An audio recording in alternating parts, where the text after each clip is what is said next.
بسم اللہ الرحمن الرحیم۔ اللہ کے آخری نبی حضرت محمد صلی اللہ علیہ وآلہ وسلم تاریخی انسان کے سب سے جامع اور اکمل انسان ہیں۔ اعلیٰ انسانیت کے تمام پہلو آپ کی زندگی میں اپنے تمام کمال کے ساتھ جمع ہیں۔ حضرت محمد مصطفیٰ صلی اللہ علیہ وآلہ وسلم کی ولادت ہوئی۔ آپ کی ولادت کے ساتھ ہی کچھ ایسے واقعات رونما ہوئے جو اس بات کی خوشخبری تھی کہ وہ زمانہ آ چکا ہے جس میں اسلام کی روشنیاں کفر کی تاریکیوں کو مٹا دیں گی۔ نوشیروان کے عالیشاہ محل کا پٹنا، فارس میں مجوسیوں کی عبادت خانے کی صدیوں سے روشن آگ کا یکدم بجھ جانا، دریائے ساوا کے موجیں مارتے پانی کا خشک ہو جانا، یہ اس طرح کے کئی واقعات اس بات کی علامت تھے کہ اب عالم کا رنگ بدلا ہے اور نئی حکومت کا سکہ چلے گا۔ ایسے ماحول میں حضرت آمنہ رضی اللہ عنہا کے گھر میں سعادتوں اور مسرتوں کا نور چمکا اور اللہ کے آخری نبی حضرت محمد صلی اللہ علیہ وآلہ وسلم کی جلوہ گری ہوئی۔ مکہ کے معزز لوگوں کا یہ روایت تھا کہ وہ اپنے بچوں کو ماں کی گود میں پلتا دیکھنے کی بجائے صحرا میں رہنے والے قبیلوں کے پاس بچپن گزارنے کے لیے بھیجتے۔ اس کی وجہ یہ تھی کہ دیہاتی خالص غذائیں کھا کر بچوں کے اعضاء اور جسم مضبوط ہوں۔ ان کی خالص عربی سیکھ کر وہ بھی اسی فصاحت و بلاغت سے کلام کرنے والے بن جائیں۔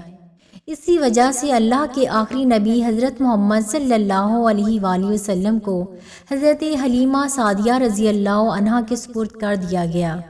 ان کا قبیلہ بنو سعد سے تھا جو بنی حوازن کی ایک شاخ تھا۔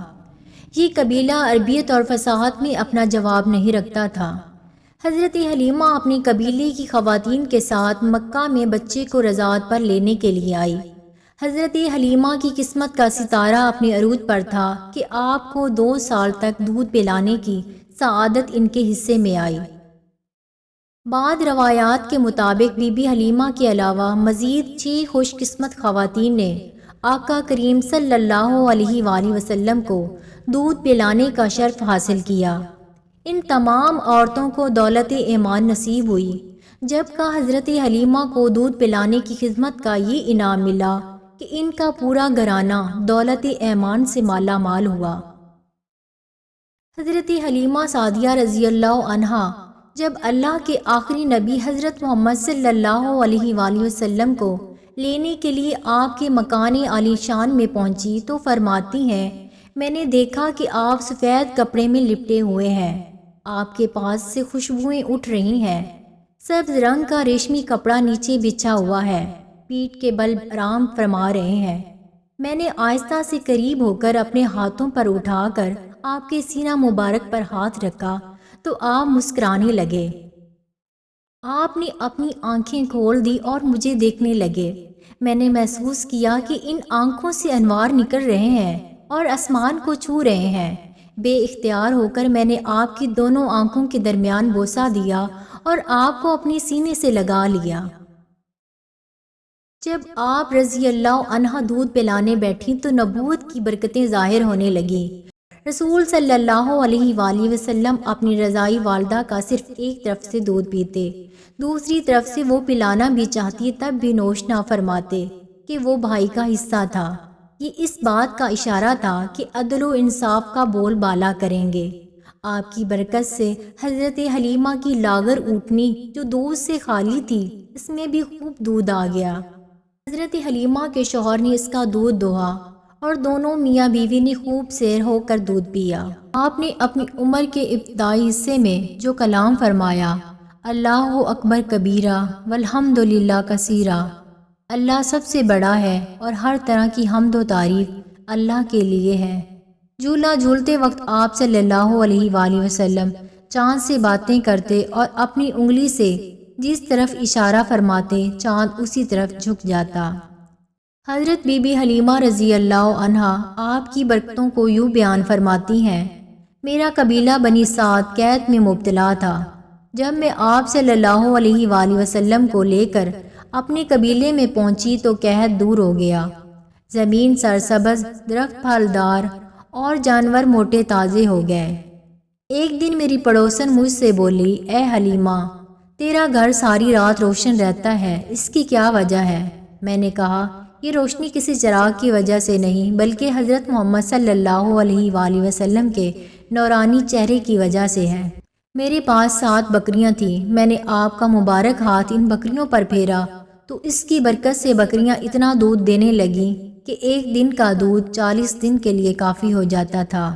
اتنا ہی نہیں، میری بکریوں میں بھی اتنی برکت ہوئی کہ 7 سے 700 ہو گئیں۔ قبیلے والے ایک دن مجھ سے بولے کہ ان کی برکتوں سے ہمیں بھی حصہ دو۔ چنانچہ میں نے ایک تالاب میں آپ کے مبارک پاؤں ڈالے اور قبیلے کی بکریوں کو اس تالاب کا پانی پلایا تو ان بکریوں نے بچے پیدا کیے اور قوم ان کے دودھ سے خوشحال و مالدار ہو گئی۔ آپ کو لڑکے کھیلنے کے لیے بلاتے تو ارشاد فرماتے کہ مجھے کھیلنے کے لیے پیدا نہیں کیا گیا۔ آپ میرے بچوں کے ساتھ جنگل جاتے اور بکریاں چرایا کرتے تھے۔ ایک دن میرا بیٹا مجھ سے بولا، امی جان، حضرت محمد صلی اللہ علیہ وآلہ وسلم بڑی شان والے ہیں، جس جنگل میں جاتے ہیں ہرا بھرا ہو جاتا ہے، دھوپ میں ایک بادل ان پر سایہ کرتا ہے، ریت پر آپ کے قدم کا نشان نہیں پڑتا، پتھر ان کے پاؤں تلے خمیر گندے ہوئے آٹے کی طرح نرم ہو جاتا ہے اور اس پر قدم کا نشان بن جاتا ہے، جنگل کے جانور آپ کے قدم چومتے ہیں۔ حضرت حلیمہ رضی اللہ عنہا اور ان کا خاندان قدم قدم پر اللہ کے آخری نبی حضرت محمد صلی اللہ علیہ وآلہ وسلم کی برکتوں کو دیکھتا رہا اور ان سے خوب فیض پاتا رہا۔